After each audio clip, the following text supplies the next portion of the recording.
Okay, we're going to get started with the content. Thank you for joining. We see a lot of friendly faces on the webinar right now, which is always nice to see. We are joined today by Ari Paparo, the CEO and founder of Beeswax, as well as Nate Sanford, solution architect at Datorama.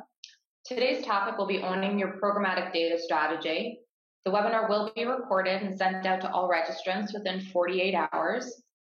So if you need to hop off, feel free, the content will be in your inbox shortly. There is a Q&A section which we encourage you to use throughout the webinar.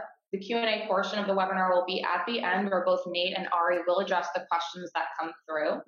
We'll do a brief introduction into our hosts and the companies that are hosting this webinar, and then get right into the content. So to kick it off, I'm going to let both Ari and Nate introduce themselves and introduce Beeswax and Datorama for those that are not familiar, and then we'll get right into the content. So Ari, over to you. Hi, I'm Ari Paparo, the CEO and founder of Beeswax. Very happy to be here. Beeswax was created to offer sophisticated marketers and media buyers a fully flexible bidder in the cloud. We call it the bidder as a service. And we'll be talking a little bit about how you can use data in your programmatic strategy, which is a core part of why Beeswax was founded. And Nate, over to you. Yeah, thanks for having me. So I'm Nate Sanford. Been at Datorama about 3 years. Datorama is an AI-powered marketing intelligence platform. It's really helping you connect your entire marketing ecosystem and drive towards the outcomes that you're trying to achieve with your marketing. Great. So just to go over a brief agenda on what we'll be covering today, we're going to be zooming into the very granular look at programmatic data, and then zooming out to take a look at what a marketing intelligence platform such as Datorama can provide for any digital marketer. I'm going to ask some questions to both Nate and Ari to sort of set the stage for what we'll be getting into. So Ari, what does owning your programmatic data strategy actually mean? Sure. Programmatic advertising just throws off an enormous amount of data, and it's easy to just log into a platform and buy some ads and not worry about it other than your KPIs. But if you really want to address the opportunity here in programmatic, you need to embrace the data that's available and take advantage of it and understand how it flows in and out of your business. So that's what I think of when I think of a data strategy. And Nate, how does Datorama sort of look at owning a data strategy? For sure. So, I think we have a little bit of a different look at it. A lot of companies think about taking their programmatic data strategy in-house, and that means, having the planning and the buying, the relationships with all of the tech vendors kind of in one house. But we see a really broad spectrum. We see some companies who want to take the strategy in-house and want to, own the relationships with their tech vendors, but work with their partner agencies to actually execute the buys. And then we see brands who want to own the strategy, but really rely heavily on their partners to both, own the relationships with the technology vendors as well as kind of executing the strategy and the media buys. I think our kind of philosophy, there's not really a silver bullet, except that you really have to own and have access to all of the data that you need, just because there's so much data, like Ari said. If you're working without complete information in any of those, different ways of working, you're not really doing yourself a service. Great. And Ari, from a DSP standpoint, what type of data will we actually be talking about, and what does this data actually inform? Yeah, so I'll be talking a lot about raw log data, which is a bit of a dull topic, I guess you'd think, but I'll try to make it interesting because there's so many insights and so much data, so much you can do with it, and raw log files are extensively available in the programmatic ecosystem. And Nate, what sort of data does Datorama look at, and how does this inform an overarching marketing strategy? Sure. I mean, first, I just want to comment. I don't think log level data is dull, Ari, but I think our perspective, we see the programmatic data world as really all encompassing. There's data from your DSPs, ad server, DMP if you use one. There's also a lot of finance related things, your IO platform, your finance platform like a MediaOcean and NetSuite, and really informing that data with data from the rest of your marketing ecosystem. That's CRM, e-commerce, product, internal sales, revenue data, even benchmarks and competitive. I think everybody's stack looks a little bit different, and we aim to kind of bring all of that into one place so that you can action from all that data. Great. And I'll consolidate these last two questions so we can get right into the content. But essentially, Ari, what do you find that most media buyers are currently looking at in terms of data, and where are the gaps that exist? Yeah, sure. I'll talk about this a little in the slides, but I think there are different levels. You have aggregated data that everyone looks at. You have win logs, which a subset of customers look at, and where there's a lot of insights. And then you have the deeper data around bid logs and bid landscapes, where it's pretty rare for customers to be looking at that, and that's where a lot of the insights come from. And Nate? Yeah, I think our customers have a lot of access to a lot of data, and it's everything from business unit performance all the way down to creative unit performance, and it's kind of all the slices in between, right? So program, campaign, content creative, how's each audience performing? How are you targeting different audiences? Where's the opportunity lie?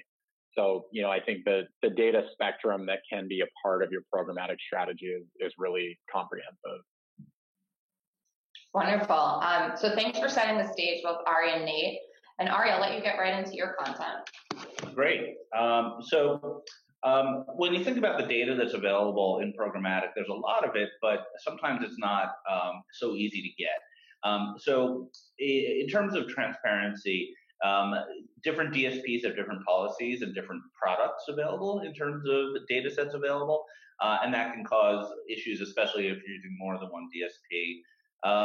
And secondly, you may be able to get insights from your data that you then can't use in any way because the DSP flexibility may not be there for the sort of activities you want to execute against.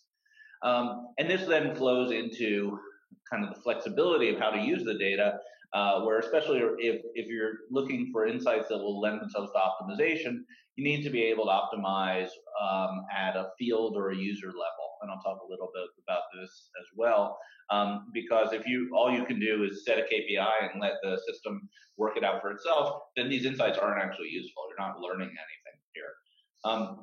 This is also true if you've got some significant delays in how well you can use the data. So if you are only able to change your actions, change your activities once a day, for example, it becomes a lot less useful.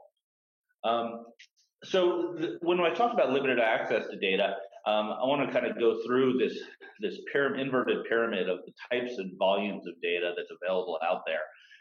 So the highest level in programmatic, you can look at all the auctions, the actual, sometimes people sort of incorrectly call it the bid stream, but it's the auction stream of all the available auctions from the exchanges.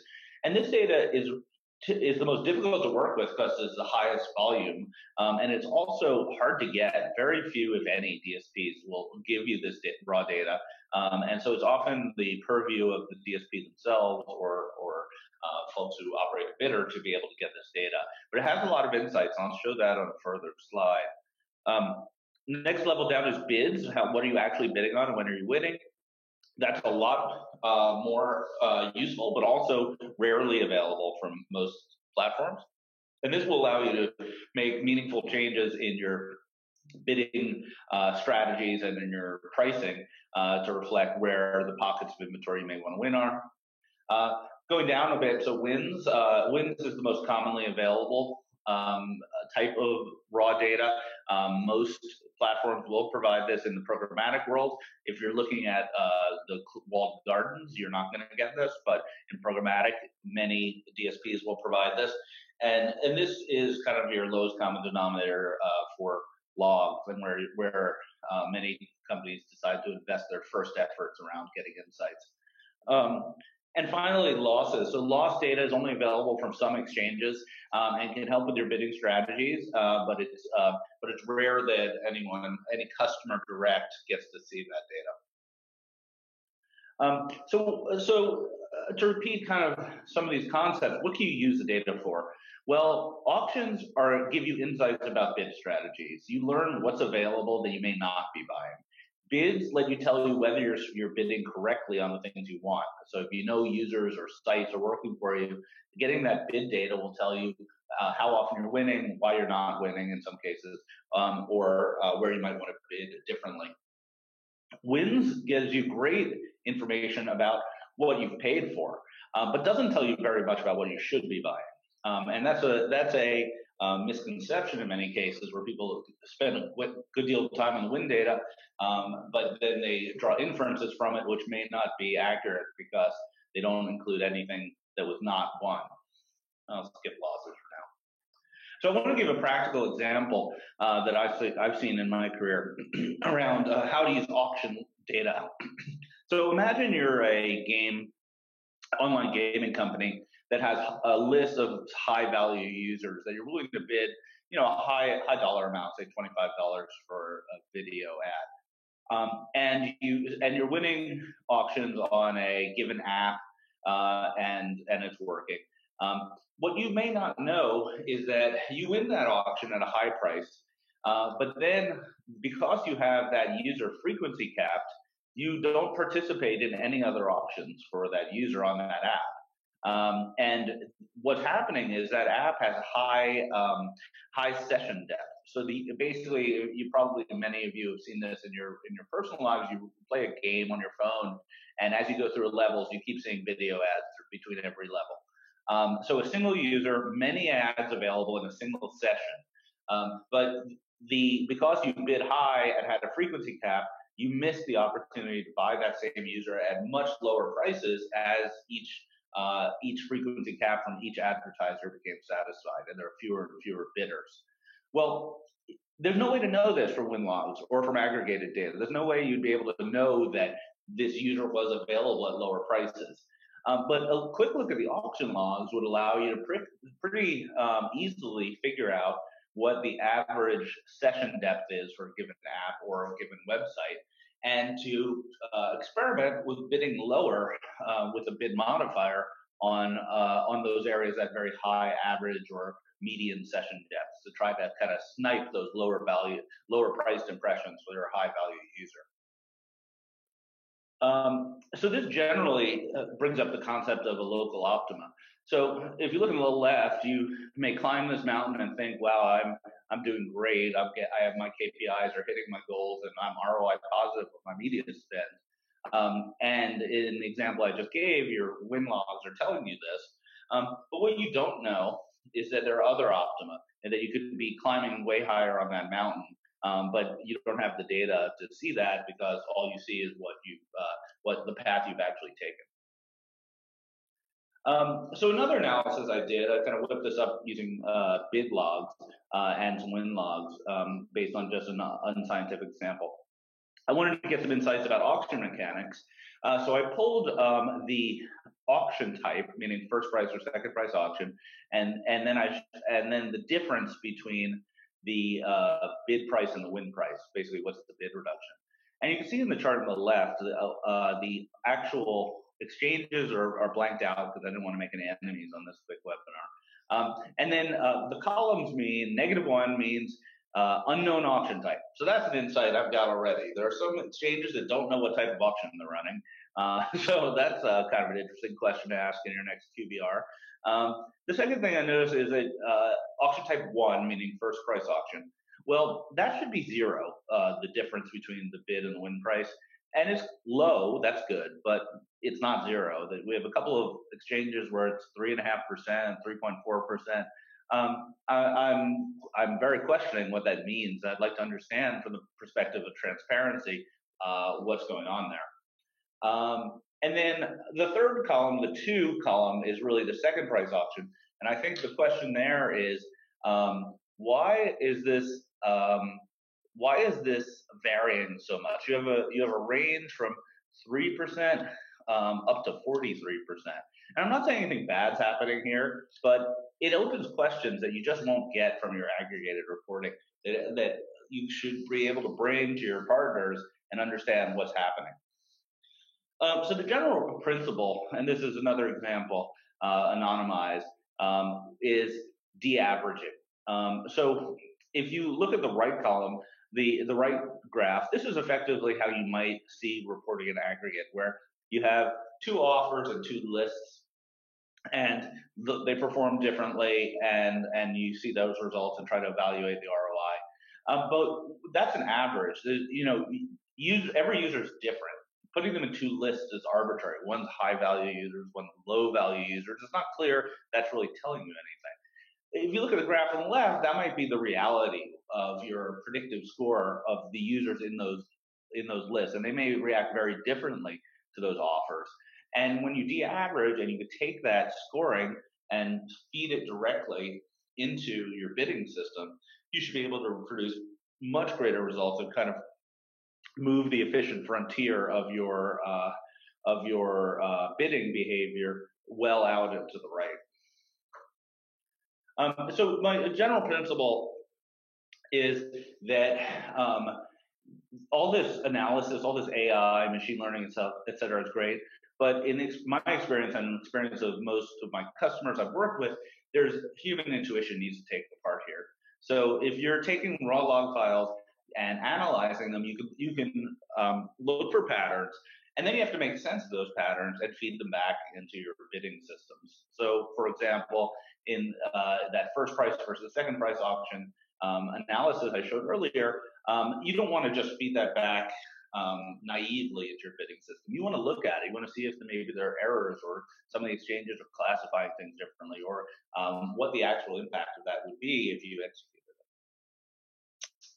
And so the takeaways here are that the data will drive insights. It's almost inevitable when people look at the data, light bulbs go off, and those insights need to be turned into performance. It's not enough to just know that there's data out there. You have to do something with it. You want to look at data both at the granular and the macro level, so that you understand obviously the high level KPIs and economics, but at the granular level you get insights and other techniques that you can leverage. And then transparency is kind of the first step. If you can't get the data, if you can't see the data, very hard to do a lot with it. So teeing up the Datarama section, I think we have this general spectrum from raw log files I talked a lot about, through aggregated data, which really everyone gets from all your platforms.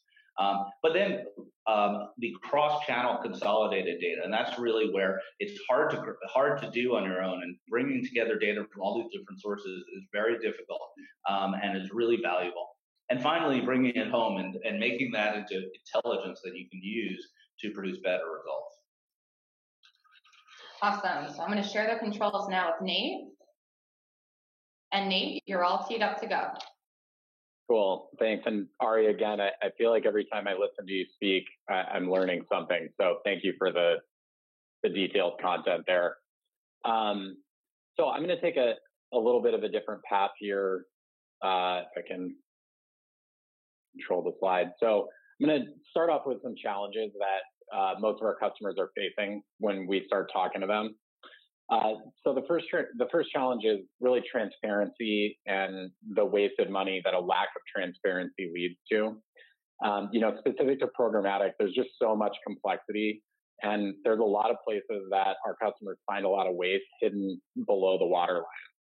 So just as an example, viewability is one area that gets a lot of attention these days. Viewability is a great addition to online media trackability, but viewability can be a little confusing.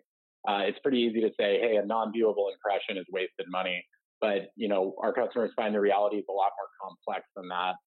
Getting to 80% viewability, pretty cost efficient, but getting from 80 to 90% starts getting really expensive. And sometimes what they find is that paying that extra premium doesn't actually equate to more sales, it's just additional cost. So part of what we encourage our clients to try to do is get the most transparent view into where every dollar is going before they start making decisions, because it's easy to miss key insights in that complexity. The second challenge is speed. And the one universal truth in marketing is everybody's always busy and everyone's always behind. And with programmatic, there's so many options for targeting, tracking, measurement, attribution that we find a lot of times having full granular access actually slows the teams down. And when you think about programmatic, it's a really big problem because the real-time nature of the marketplace and the ability to be so nimble, it allows you on the buy side to be really flexible and move fast, but it's really easy to miss those opportunities. So the days of, waiting for post reports and optimizing based on past results, it's too slow for programmatic and it's not good enough anymore. So with programmatic, you need to be, always on, make those changes immediately and be able to answer demands in real time. And then the third challenge is growth. One thing we hear over and over again from customers is they don't own a budget anymore, they own an outcome. And if they're not able to deliver on that outcome, then there's not going to be budget for it. So more and more, I think what we hear kind of echoes what Gartner recently said, it's time to assume accountability for business performance and show that marketing can grow the business while making hard choices. Because programmatic has so much access to data, we hear from our clients that they need to prove that their programmatic marketing dollars are driving business KPIs in the right direction. And with the proliferation of ad tech and MarTech companies, that's a byproduct of consumers expressing their preference to interact with a brand. I'm not saying you're going to own every one of these 5,000 vendors, but there's 25 categories in there and they all claim to reach a customer in a different way, in a way they prefer to interact. And this is what makes it so hard to solve for transparency, speed, and growth. Just collecting and dealing with the data exhaust from all of these programs is really, really hard. We see marketers trying to do this today, but it takes a lot of time and the reports that they're able to generate are generally pretty fixed. So they really only know what insights they know to ask for are the only ones they can get out of the data. So what we try and do is sit in the middle of that entire ecosystem, and we help companies achieve that transparency, speed, and growth by connecting all their data sources from the programmatic stack. So, DSPs, DMPs, ad servers, but then connect it with all of their other marketing initiatives. Help them start with the outcomes that they want to achieve and understand what levers they can pull in their marketing to get towards a true ROI. And the way we do that is by connecting everyone in the ecosystem. That's their in-house teams, the agencies, their trading desks, their technology vendors, and really giving them all that same access and accountability to the business goals of the organization. And that's across their teams, offices, regions, everyone. So I want to just go through a couple examples of customers that we work with today and talk about how they work to solve this. So first customer is a global health leader. They thought that just the act of bringing programmatic in-house would give them better access to the data, help them move faster and move towards those growth goals. But what they didn't realize up front is there's a ton of work that goes into a successful programmatic strategy just to get at the data and understand it. And they were only using 3 DSPs and 1 ad server, but just connecting the dollars they were putting in market to the business outcomes ended up being a full-time job. And with all of that manual work, they really weren't able to get to the strategic growth optimization they were hoping for. And it didn't speed up their programmatic practice. It actually slowed it down. So the realization they had was they kind of left the marketing intelligence part off the shopping list when they started thinking about taking programmatic in-house. And getting to that advanced analysis was really only possible once they automated all of the data parts of it and were able to focus the people on doing the strategy instead of the data entry. Another example, so an automotive company we work with, they knew that programmatic was a great way for them to buy media. They can get really targeted with messaging, with locales. They can get down to that one-to-one targeting and be really efficient. But the dealers are small businesses. They really only care about selling vehicles. And the strategy with marketing is only working in their minds if they can connect it to cars moving off of their lot, right? And tracking car sales back to that beautiful complexity of programmatic is really, really hard. So if you have a really strong cost per conversion metric, you need to think through exactly what that outcome is that you want to achieve and do that before you dive into the programmatic stack, like Ari said, because trying to back out the results retroactively, it's really hard and you're going to find that you've wasted some money in the meantime. And then third, so a digital music leader that we work with, they had a real need for speed. They do a new album release on a Friday. they need to make a decision about whether they continue to promote and optimize those media buys for that album, or whether they cut bait and move on to the next release, usually just within a couple of days. And programmatic gave them the flexibility on the buy side to be that fast, because they could action everything they needed to at their fingertips. But they needed to be able to connect that programmatic buying to sales at the same speed in order to get to that true business outcome. You know, in the music industry, you get to know your artists like family. You travel with them, you meet their families. But when it comes to what's good versus wasteful and programmatic, you know, they needed some guidance. And so here it was really helpful to have benchmarking set up so they could compare an artist and a release to what they were doing with past releases and the performance, so that they could move at the speed of programmatic and make sure their dollars were driving towards those outcomes that they wanted to achieve. So just an example of closing the loop with your entire programmatic stack. So first off, getting transparency by connecting all of your data from your entire stack and your whole marketing ecosystem automatically, using AI to do that, get all of that data in one place. The second piece is using that same AI, using goals and alerting to monitor and make decisions on how you should improve performance. And ultimately using tools within the platform to activate media, change budgets, get notified, or even just have an alert that you need to go and investigate something in more detail. We have a client who turns campaigns on and off based on budget goals and KPI targets automatically without a person even being involved. So some results to look for when you're doing this right, you know, transparency. We see that most of our customers find a pretty big chunk of spend that's not working as hard as it could. They find that through, you know, real-time updates on KPIs and performance. They're tying things like viewability data to their cost and conversion data for actionable waste reduction. And they're really getting deep analytics into where every dollar is going and how they're driving towards those goals. For speed, you really need to move at the speed of programmatic. And that means no more post reporting. You need to have it at your fingertips. When you test something new, which you're going to do, you need to have that data in minutes so that you can start doing the analysis. It means doing custom analysis immediately, and then using AI again to surface those insights automatically. And then ultimately, you need to hold every dollar of your programmatic budget accountable to ROI. So that means tying your marketing KPIs to your business objectives. It means setting and monitoring goals in real time, finding halo effects and cross-channel insights.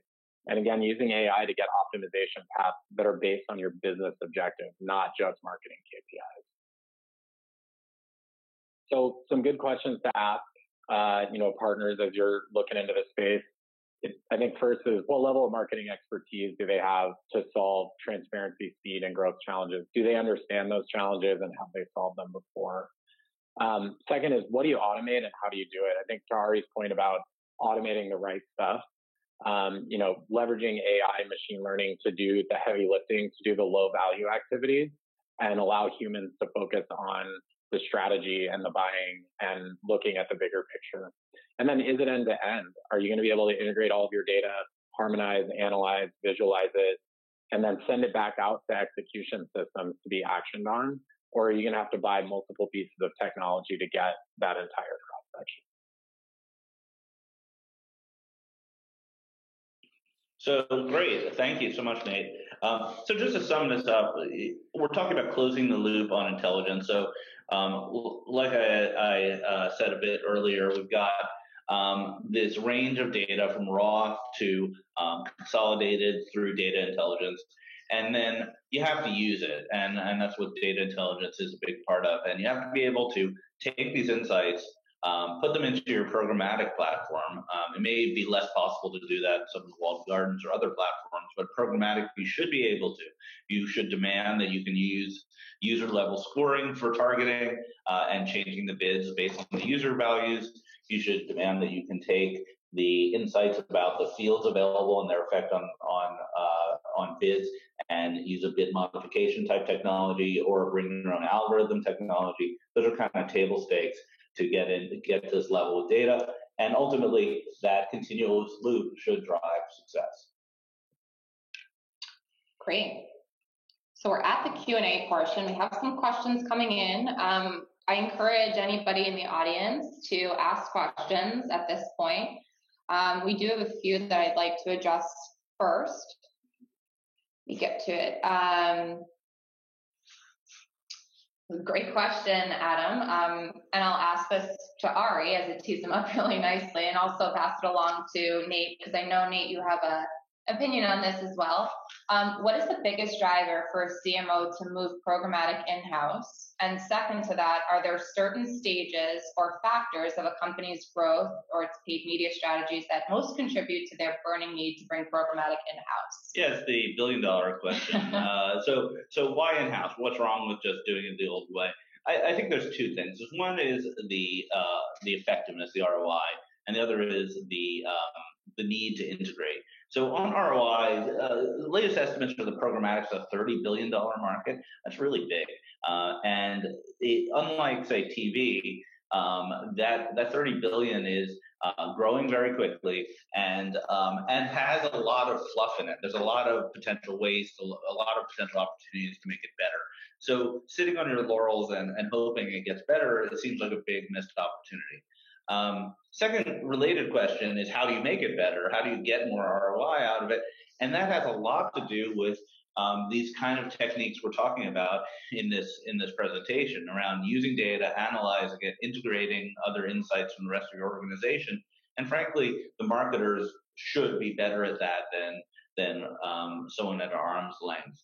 There's nothing wrong with agencies at all, but they play a really important role here. But there's kind of limits to what they can do when they're running the entire operation. And Nate, what's Datorama's thoughts on in-housing programmatic? Sure. So, I think we could probably spend an entire hour-long webinar talking about that. I think resources is a big question that Ari didn't touch on as much. I think, programmatic is a really big space, and there is a lot of data. There's a lot of targeting. There's a lot of ability to be very strategic. And I think, a cautionary tale more than anything is bringing programmatic in-house philosophically may make really good sense for all the reasons that Ari just said. But, oftentimes, without the correct resourcing applied to it, you're potentially going to be better off with, your agency and your third-party partners who are staffed to support your business. I think in terms of biggest drivers to move in-house, just a couple of things to add to what Ari said. I think, transparency is a big one with programmatic, and getting down to a bid level, or a log level. If you want to get to that level of granularity, oftentimes having it, accessible in-house can make that a little bit faster. And then I think, the biggest driver for moving in-house, I think that kind of means a few different things, like I said up front. And, one driver might be you want to own the relationships with the tech vendors so that you own that data. One might be that you have a buying team who does other media in-house and you want to get kind of more hands on the keyboard. But again, I think it goes across a really broad spectrum and probably good for a much longer conversation. Thanks, Nate. Yeah, I think we keep referring back to this idea of transparency and control of data and speed of execution, which is a common theme. Question specifically about win-level data. Would DCM performance logs be considered that, or would we have to request that specifically from the DSP? I'm not super familiar with DCM's terminology, but I believe DCM provides a raw log file for wins, so you may have to pay for it, and that would probably do what you need to do. The question asked of DCM, you'd have to request from DCM or the DSP. So, I see your point. I'm sorry, I misunderstood the question. I'm backing up. DCM, DoubleClick Campaign Manager, formerly known as DFA, would not probably have enough data. The problem with DFA, I'm going to call it DFA, and the problem with DFA's logs is that they usually don't have the context in which you're bidding, and often don't have domains. I'm not sure the latest, but I think they don't have domain or app info the way a DSP's logs will. DSP logs are extremely rich because they have all the data from the auction request. Awesome.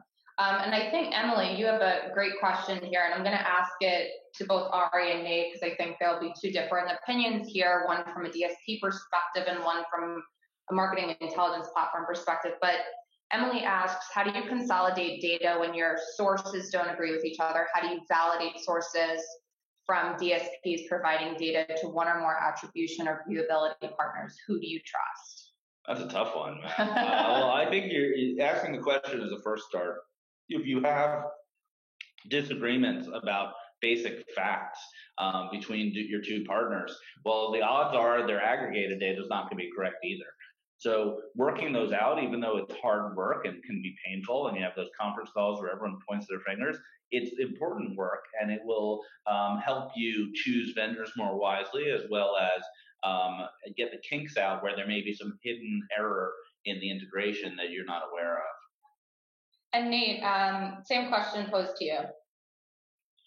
Sure. So I would say across all of our customers I've ever worked with, this is a pretty universal problem. And, it comes from, different sources reporting on different time periods, different look back windows, different cookie life.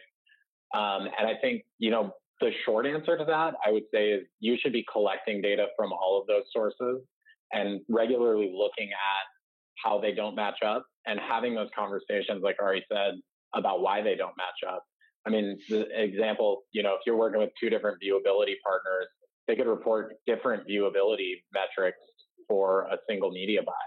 And so, understanding how their processes work differently will help you kind of refine how you think about working with those vendors, and also inform, what type of data to use for what kind of decision making. Great, thanks. A very specific question. What is the look back window time for these data segment users, Ari? Right, so I assume that's relating to the idea of scoring.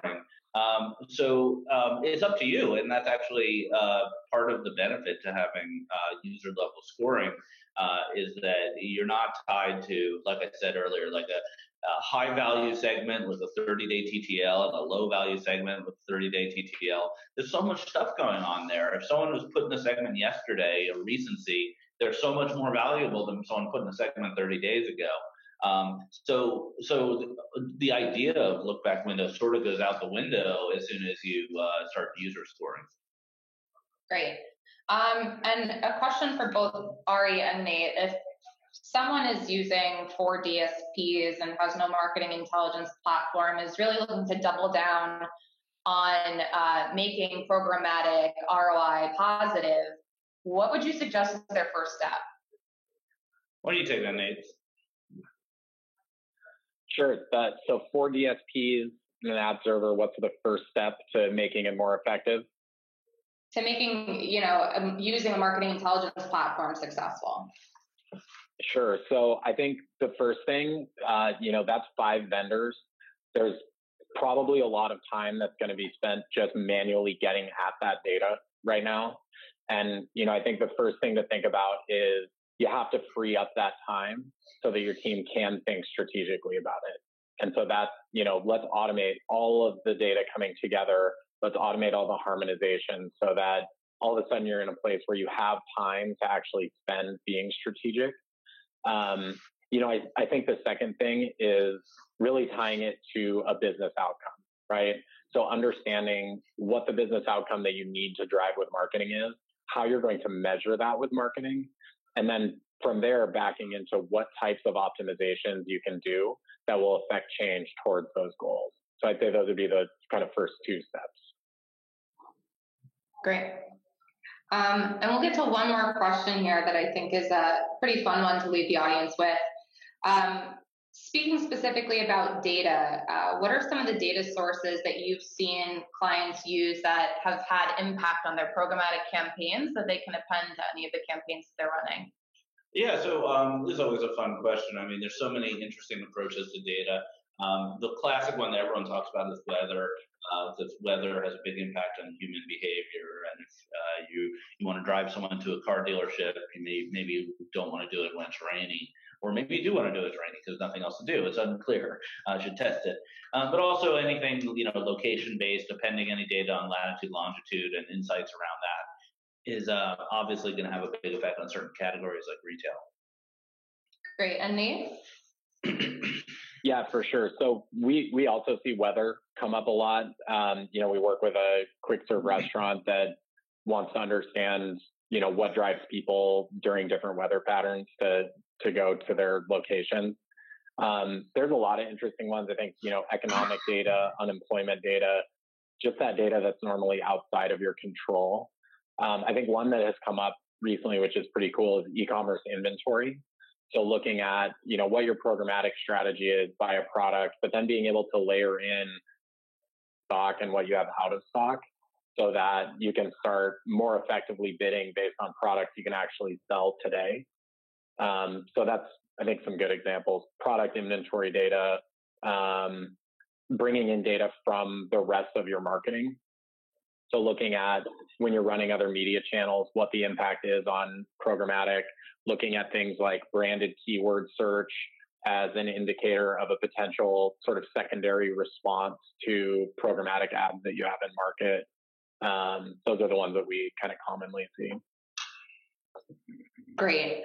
Thank you to both Ari and Nate for a really fascinating webinar. And thank you to the participation of our audience. This has been great for us to get everyone's questions answered.